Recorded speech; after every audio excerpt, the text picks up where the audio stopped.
Howdy, welcome to AutoHunter's Drive the Bid podcast, driven by ClassicCars.com. I am Diego Rosenberg, and this gentleman is Derek Shiekhi. Howdy. Baba Booey to you. I thought you were not going to say that. Well, you inspired me last week. Okay, very good, very good. Shall we start with the news? Yes. Okay, thank you. Okay, well, I noticed there's a theme here. You'd mentioned it earlier. So I was looking through automotive news, and this one really stuck out to me, and it happens to be Bugatti news, just like last week. So last week, I was talking about a bespoke creation that they made for a customer. These are two that they made for a couple in Tennessee. So the story goes that the husband in the couple got a Chiron Super Sport first, and I guess he had a certain level of customization on it. And then his wife got one and took it to their tailor-made program. They call it, I'm going to butcher this, sur mesure, which is French for tailor-made. And she had them give it a signature color scheme that was inspired by a special version of the Bugatti Veyron from like 12 years ago. So she had the orange and red one made, and it was supposed to, the color scheme is supposed to bring to mind what is it? I want to get this right. It's supposed to mimic the way light is reflected, the orange and red one. And the colors they used on it are Rosso Efesto and Arancia Mira. And so, as you can imagine, it's a very laborious process doing that. They've got to get the 2D line forms cut and laid out, and then all of the lines on the vehicle are painted by hand, layer by layer, and then clear coated, right? So the husband saw his wife's car and he thought, wow, that's gorgeous. He was, impressed by it. So even though he already had his car made, he decided to take it to the same department at Bugatti. He shipped his car from Tennessee to France. And over the course of 7 months, they customized it in a coordinating way with her car. And in doing that, they basically had to rebuild it. They had to, remove all of the so many of the major panels. And then they had to remove every part of the interior because while they were doing the exterior work, they didn't want any dust to get on the inside of the car. God forbid. Exactly. Yeah. So basically they rebuilt it. They changed the roof. What do they call it? They have the, I think it's the sky view. Yeah. Sky view roof. And, it took 7 months from start to finish. And it took one person 4 weeks just to come up with the sort of guidelines or the templates for the lines that they laid over the body. And then, of course, from there, they removed those and then they actually laid down the lines by hand. I think that an oil change for these two cars is worth more than my house. It sounds about right. I mean, everything on these is just mind-bogglingly expensive. I can't imagine. I mean, I wonder how much the conversion process was in terms of a percentage of the retail price of a regular Chiron Super Sport, if there is such a thing. You could have bought a V12 Ferrari with that. Oh, yeah, probably a few. Yeah. Yeah. And then, of course, he had the door panels done and installed by hand to coordinate with the outside of the car. And his car, the husband's car, has a dual meaning. So if you translate the French, it equates to one of two phrases. It's either bolt of lightning, which is why you have that, I think they call it French racing blue over the black. And that's a 10% black tint to the carbon fiber. Or it means love at first sight. Okay. Yeah, what can you say after that, right? I do like the red one better. Yeah, I can't put my I kind of think I like the black and blue one more, and I usually don't like black and blue together. But anyway, I mean, they were already hyper exotic, very special cars, but this is just, it shows you the level of personalization that Bugatti is capable of. And, the painstaking attention to detail, because in building the other one, they were saying in the press release that they had to make sure everything was down to the, correct to the millimeter. And they wanted to make sure that the lines of the carbon fiber bodywork lined up across the car. Okay. But hey, when you got deep pockets, you can have somebody do anything, I guess. Yeah. Sure. I guess they can afford private school for their kids, right? No, they actually had to make some cuts for that. No, I'm just kidding. Yeah, but what's crazy about it, or what I like about it is, yes, I mean, that is, people in such a stratosphere, but I like the fact that, they enjoy them together. Mm-hmm. That's one of the things about this hobby is what makes it great is that when you can enjoy it with somebody else. I don't think you're enjoying this story, though. I don't know. I'm trying to figure out things to say. Yeah, I get that. So, shall we? Let's move on.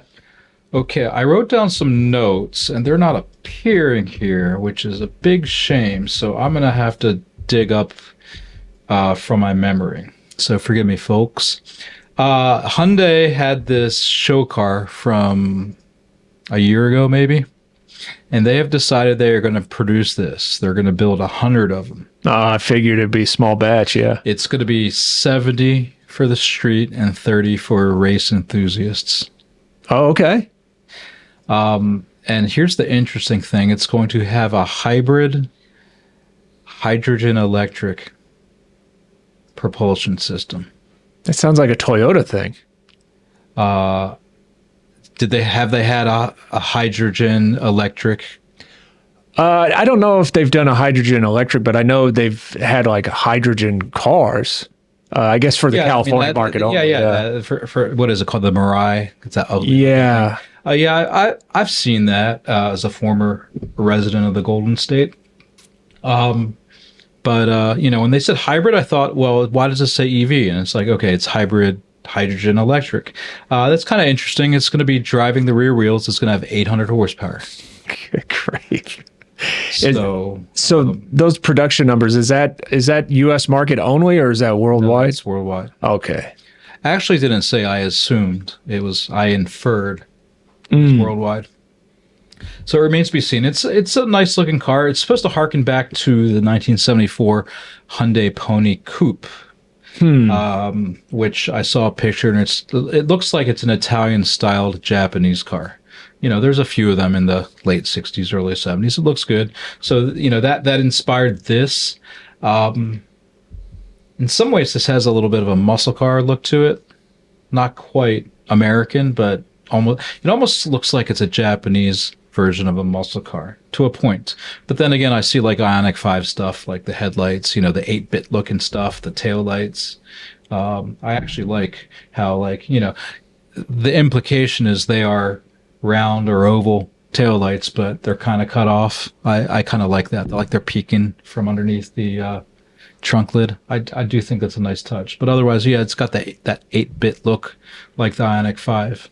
Yeah. So, this is it's interesting. It's interesting to see Hyundai be involved in something like this for the enthusiast. Although, what kind of enthusiast is interested in EVs, if not hydrogen EVs? That remains to be seen. That's something for the future. I'm guessing the main draw to these is the styling, and maybe people are just like, it looks so cool, I want it. I don't care what's powering it. For sure. And it's like, I can't afford the Bugatti, but maybe I can afford this. Yeah, it'd be interesting to see what these are priced at. And what's cool about this is Hyundai is not, a high-end boutique bespoke vehicle manufacturer, but the fact that they created something not only so cool, but that they responded to the market's interest. Yes, and that kind of will go to a topic we will broach in a few minutes. Yeah, I'm in 100% agreement with that. So we have a holiday coming up. It is not Christmas. It is Festivus. That is on Saturday, the 23rd, if I'm correct. And that's for the rest of us. Exactly. So the thing with Festivus is that what is it called again? The airing of grievances. Airing of grievances. Thank you. No feats of strength right now. So today on Drive the Bid, we will be airing some grievances. We will be venting our spleens. So the first one is you. All right. I just got to say this. If for the people that fall into these groups, I got a lot of problems with you people. So the first group that drives me nuts are people that treat parking lots like they're highways. They're just zooming through them. You're trying to, that's the thing. As dangerous as the highway can be, I think I'm more nervous in parking lots because, people, a lot of times they'll cut through the spots at like full speed. I can't stand that. Yeah, it just drives me technically nuts. It's illegal too. Yeah. Yeah. Well, I can see why, and my thing is, don't cream me in the parking lot just because you're trying to get the last freaking, rigatoni lean cuisine. It can wait. So what does this car have to do with it? This just tied in with the idea of people treating a parking lot like a highway or a public road. I didn't know it was a Volvo thing or something. No, just to sell the idea of it. So yes, I do appreciate your issue with this. I am on board with it. So good call. By the way, this is a tangent. Have you ever seen the shopping cart narc? No. Of parking lots. There's a guy on YouTube that I think is based in California, and he takes people to task for not putting the shopping carts in the jockey. Oh man, yeah, he's probably got his hands full with that. Yeah, and he even had a guy pull a gun on him. But it's kind of funny because he's it's like of course the people that are compliant and be like, yeah, no, you're right, and they put it back. They don't show that. Because I haven't seen it. Yeah. But the aggressive people who dig in their heels and are just somewhat disrespectful, there's plenty of people like that. Yeah, and I guess that's why he doesn't show the other types because the belligerent ones are more interesting. Well, I haven't seen it in months. I've seen it a few times. It would be nice to see. I don't know if he's showing that, but it would be nice to see someone who's being compliant and apologetic because it adds some humanity to it. True. It's like, hey, here's a good denizen. So here is my, I want to say rant, but what's the word again? Oh, airing of grievances. Airing of grievances. Thank you. So Mustang versus Camaro. And it's not really just Mustang versus Camaro. It's Team A and Team B, whether it's sports, your hometown team. It's like, who's to say that my hometown team is better than your hometown team? Is it just because I'm from that town, so therefore I've picked that as my favorite, and it's better than yours that you picked as your favorite? I think it's totally ridiculous. I think all those kind of discussions, it happens a lot with cars, of course. Sometimes I call these people automotive supremacists because they know nothing about other brands. They only know how to tout their own. And it is beyond comprehension for them that maybe another brand has done something better than their favorite brand. So, the Mustang versus Camaro thing is somewhat symbolic in this case. Just because it's the most familiar, but it could be of anything, and I find it all annoying. Yeah, I get that. I mean, well, and here's the thing: like, if you constantly believe and push that your favorite car or brand is infallible, especially relative to its competitor, it's never going to improve with that logic in place. Mm-hmm. True. True. But yeah, I just find it annoying. I mean, going back to the sports thing, you have had people beat the hell up at stadiums because they're leaving. I mean, usually it seems it's always they're leaving or they're at the parking lot after the game, and someone's found unconscious based on some kind of argument they had. Well, and then there's alcohol involved, I'm sure. Yeah, A lot of beer served at those events. It serves no good purpose. Yeah. So it's like, hey, you know what? I'm glad you like what you like. Yeah, exactly. I mean, I do. I'm glad people like what they like too. But to to be ignorant or exclusive of other brands, or to even admit one tiny fault. I mean, I've seen it in sports. Like you watch, if you're around people that are fan of a team, and whatever the opposing team does, everything is wrong, or they're cheating, or the refs are on their side. But if their team gets called for something, it's completely one-sided. It's just not realistic. And it is kind of tiring after a while. It's like, really? Like you can't even admit that your team, or your car in this case, like, well, maybe they could improve this. There's nothing wrong with that. Exactly. I guess people see it as maybe a reflection of themselves. Like if they admit to anything, it's almost personal because they identify with the car. I don't know. I mean, that's probably a job for the sociologists out there. Yeah. But yeah, it's absurd. So let's go to another grievance of yours.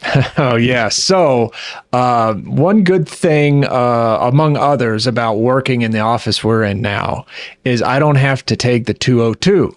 Because when I was going to the old office, I would come across a lot of debris left on the road by people who didn't strap or secure the things in the beds of their trucks. So just in maybe a year and change of going to the old office in Ahwatukee, I saw on the highway a ladder, a cinder block, and a big, like industrial size round plastic garbage can. Usually like in the middle lane of the 202. No barbecues. No, but I'm sure somebody has. And you hear about it like, I might have seen, not on the 202, but maybe somewhere else, I might have seen like a mattress.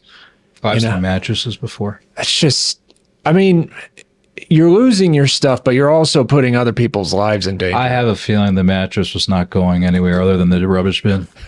True, but at least get it there. Yeah, it just drives me nuts. It's like, okay, look, if you've got leaves, maybe a Coke can that flies out of the bed of your truck, okay, that's kind of a pain, but not the biggest deal in the world. But when you got stuff that has weight to it, that you should be aware of, flying out. I saw it with a shovel. Oh, good grief. My wife was in the car. I was following her because her friend was dropping off a car at the airport, at the rental place, and I was a few minutes behind them, and there was a shovel on the ground, and it seems that it flew in front of them and hit the rental car. Oh, good grief. And it's like, imagine if that was a motorcyclist. Oh, yeah, game over. Yeah. Well, and as it is, luckily everybody was fine, right? Yeah. But yeah, I probably did a number on that rental car. I think that he got off easy, but they took his deposit. Oh, yeah, okay. But I mean, it could have hit the windshield. Yeah, I mean, it could have gone in the long way. It hit the A-pillar. Oh, wow, yeah, it's getting close. Yeah, and it's completely preventable. Yeah. So, thank you for your grievance. I would find it hard to believe that anyone would disagree with you. You'd be surprised.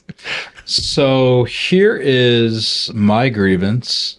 You don't need to. I put this up for just the sake of example. There's nothing really to read here. This is a press release, and if you guys want to get on the internet and read some automakers' press releases, they are absurd. I have here a press release of an unnamed brand, and I highlighted some of the more absurd things mentioned here. It's just like, number one, the creativity that you need to come up with this stuff is either so great because you have to think of this stuff, or it's so stupid because you have to think of this stuff. So this car is the ultimate expression of modern craftsmanship and breathtaking luxury with stunning dynamic ability as standard. It's like mumbo jumbo. Airline seats create haven of wellness. I was going with it until they said wellness. That just seems like such a modern buzz term to throw out. Sustainable carpets. Now, I'm all for sustainability, whatever that is. I mean, I know what it is, but I'm all for it. But it's just I mean, how much money do the people of PETA have? I have no idea. But sustainable carpets doesn't sound as interesting to me as maybe 10-speed automatic. I don't know. This specification provides a contemporary alternative aesthetic. This new model defines a new pinnacle for this car's family. Pinnacle is to me iconic. It's just these words you see being used that really mean nothing because everyone's using them and everything's iconic and everything's the pinnacle. It has no meaning. Mm-hmm. Its bespoke enhancements make every journey an occasion to be savored. Unique design features inside and out make a striking statement, each one curated with painstaking care. Uh-oh, they used painstaking. I can't use that word anymore. This seat to cosset occupants in unrivaled comfort. The seats and doors demonstrate the craftsmanship that elevates the interior to a truly pinnacle position.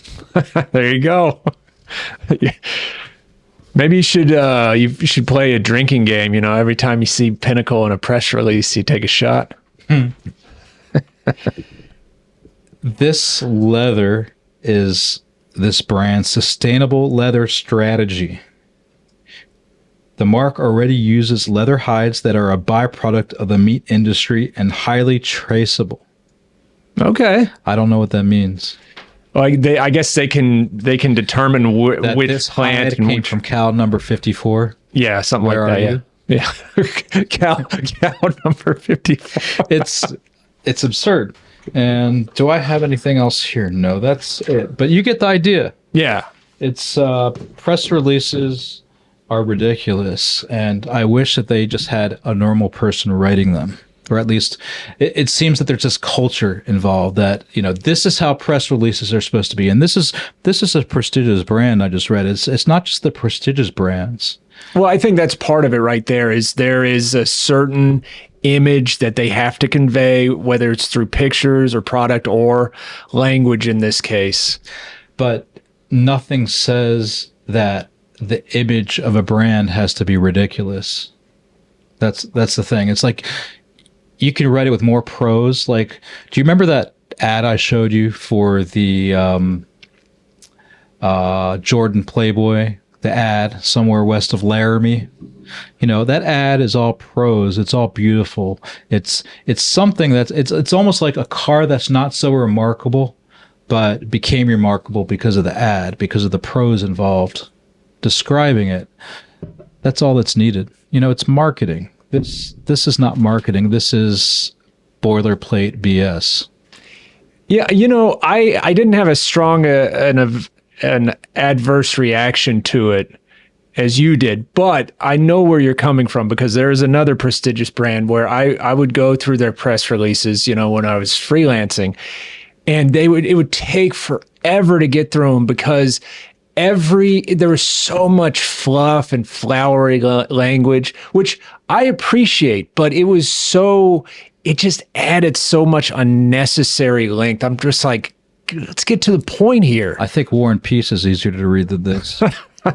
Did you see what brand this is, by the way? I did, yes. So, another grievance of yours?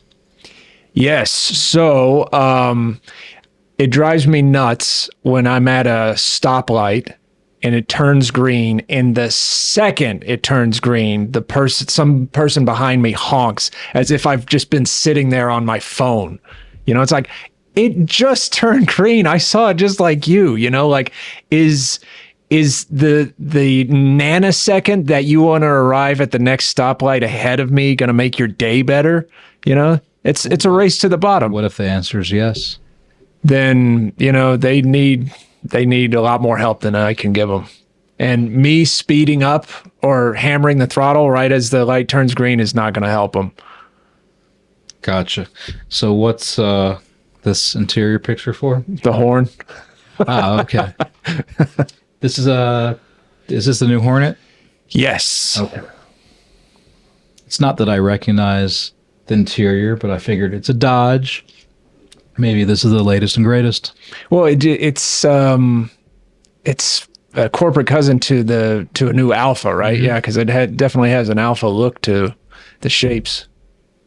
So here is my grievance. This goes back to the Hyundai discussion. I find it hard to keep track of Hyundais and Kias. They're owned by the same company. Sometimes I have trouble corresponding one model that's analogous to the other brands. But what I find admirable about both companies is that they're doing things a little bit different. They're catching people's attention, and they seem to be fleet. They're swift on their feet and doing new things.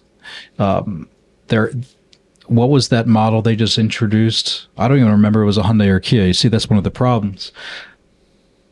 But it looks completely different than the previous generation. Oh, the Santa Fe. Yeah. And it's like, it keeps things interesting. So my rant, my grievance, if you will, is that I wish the American companies were behaving in that manner.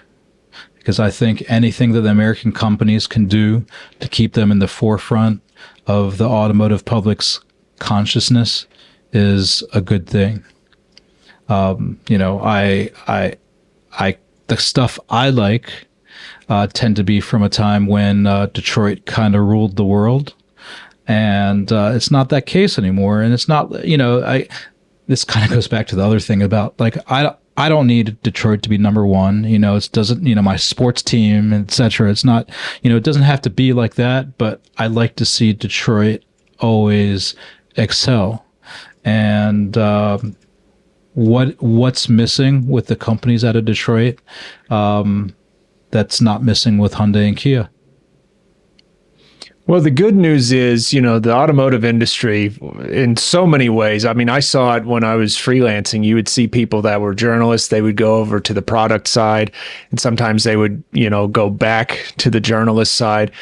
There's a lot of turnover. People, executives change companies, designers change companies. So maybe, some of that flavor that Hyundai and Kia have right now, that might translate to American companies in the near future. I want to say it has to do with maybe the processes of creating a car and production and everything involved with that. I think that I imagine that, having lived in Detroit and having been indirectly involved in the auto industry at the time, I think Detroit has trouble moving in a fast manner. Mm-hmm. And I don't think it's just Detroit necessarily, but Detroit definitely is a dinosaur compared with the Korean home market, South Korean, let's say, before we get some hate mail. So I don't know, is there something from an organizational perspective that allows these Korean manufacturers to behave in that manner?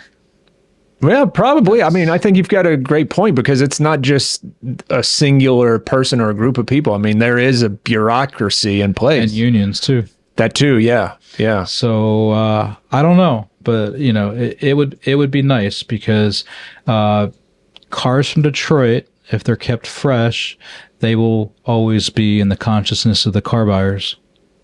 in ways that may overcome the certain people who will say like American cars are no good or they're not reliable, because we know that's not quite true. Yeah. So that is my grievance. I think that's the last of the grievances. So this week we're not going to do any quick takes. So because of the upcoming holiday, and we'll be taking a break from Drive the Bid for a few weeks because of the holiday. So we are going to start off with AutoHunter picks. These cars currently are on AutoHunter that you can buy, and the first one is yours, Derek. All right. So this is not a Shelby Cobra, but this is a replica of one. This is a 2021 Factory 5 Racing Mark IV Cobra Roadster. In this one, if y'all are interested in it, this one, the auction ends Tuesday, December 26th. So you have plenty of time. As far as the nitty gritty on this is reportedly the result of a $70,000 plus build. And in fact, it was hand built by Ron Everett, who is a Cobra specialist, FFR Cobra specialist. And this one is also production number 10,000. Since it was built, it's only racked up 8,400 miles. Under the hood there, you got a 427. That's a Blueprint Engines built 427. It's equipped with Holley fuel injection. And then it sends power to the rear wheels through a Tremec TKO 600 5-speed manual. So here's a question. I don't know if this is a dumb question. Is that a 427 small block or a big block? I assume a big block. Because it seems a lot of the modern Cobras have small blocks, and I think there's a 427 small block, but I'm not sure. Oh, okay. I could be totally wrong. And from this perspective, I can't tell whether this is an FE series 427, which would be the kind of engine in an original Cobra. So I don't know. I just thought I'd ask. I'm sure on any prospective buyer who sees this on AutoHunter will be able to figure it out. We do have a lot of savvy buyers out there. Yeah, unfortunately, I just am not very familiar with Cobra replicas. So that's what led me to think the question. So very cool car. I'm kind of keen to blue and white when it comes to Cobras. You know, the traditional configuration, and also American racing colors as well. Yeah, it's a good combo on this. Their, proprietary names, I guess, are, or at least what was supplied by the seller, Casablanca Pearl White, and then you've got the blue stripes, but then you got the little red detailing at the edges too. It's a great combo. Yeah. And then, of course, side pipes are always fantastic. So thank you. So my AutoHunter pick is going to be this 1964 Mercury Monterey Breezeway 4-door sedan. Now, again, my notes are missing from this presentation, but I believe that this car expires on the 27th, which I think is a Wednesday, December 27th. So there's plenty of time for you guys to bid. And what is a breezeway, you may ask? Maybe not you personally, but some people in TV land. The breezeway is the roof line that Mercury had. It's got this, what I'll call a very dated roof line. And you can see that this rear window goes down. Now, in 1964, starting mid-year 63, there were two types of roof lines. They had the breezeway, and then they had the Marauder. The Marauder had the semi-fastback roof line without the retractable rear window. Now, personally, I prefer the Marauders, but I know a lot of people like these. They got a really nice gee whiz factor. This car has a 392 barrel. It was originally painted peacock, which I think is this turquoise, but the whole thing was turquoise. It wasn't two-tone. And to tell you the truth, I don't think the two-toning from the top to the trunk lid is correct, but it's nice. It's logical. Like Mercury should have done that. Yeah, it looks good. And I could be wrong, but this car was a monotone car. So it's got an automatic. You can see it has the underdash air conditioning, which, was... I don't know if this is aftermarket or it's, dealer installed, which was a thing back then, even though it seems weird to us. So this is kind of a cool car. It's something that probably doesn't cost an arm and a leg, but it's a nice, easy way to get into an old car. Yeah, and that two-tone draws even more attention to the breezeway window. Absolutely. Very strategic, worked out nicely. So the Monterey is just the bottom of the line Mercury. Then they had the Montclair. I'm guessing that was named after an upscale suburb in New Jersey. Could be wrong. That's the only Montclair I know. Well, they had one named after a donut. It was called the Eclair. Eclair. Boo hiss. And then the top of the line was the Park Lane. So I believe all three series had both breezeways and marauders available. So I could be wrong, but you get the idea. If it's not 100% true, maybe just the Park Lanes and the Monterey's. I have no idea. Now, where's Park Lane? I don't know. It's wherever you want it to be, Diego. Fair enough. Your turn. All right. So this is a very interesting one because I like C5 vets, so a lot of people do. This one has an interesting little twist, though. So the basics on this first. So it's a 98 C5 vet. Of course, got the LS1. It's got the 6-speed manual. Pretty low miles, 67,000 miles and change. As you can see there, they swapped out the regular shift knob for the shift knob from a C6 vet. Also installed a short shifter. But what's especially noteworthy about this is this has the Z51 package. And I've seen a lot of C7 and especially C8 vets now with the Z51 package. And these days, the Z51 package has so many enhancements, the rear end, the tires, the spoiler in the back. In fact, I didn't know there was a Z51 package available for the C5, because I'd just seen so many C5s, or, if there was a performance model, it would be the Z06, those are very familiar. I didn't know this existed. So back then, the Z51 package was pretty much just suspension only. So it had a larger sway bars, front and rear. They upgraded the leaf springs and the shocks, and also installed a power steering cooler. So this car has that enhancement. And then a red stick Corvette convertible. Great package from the start. Well, those leaves were just like me when I found out this had the Z51 package. Blown away. Okay, so my second AutoHunter pick is this 1969 Plymouth Roadrunner convertible. The Roadrunner came out in 68. The convertible was introduced for 69. It kind of goes against the Roadrunner's credo because it was supposed to be a bare bones performance car, and here you have kind of a luxurious convertible. Not to say that it's luxurious in its specifications, but for a bare bones performance car, that a convertible doesn't quite fit. So I would say the bean counters won in this case. And they made just over 2,000 of them. This one has a 4-speed, which is much rarer than the automatic. I want to say about 700 had the 4-speed, which was the standard transmission.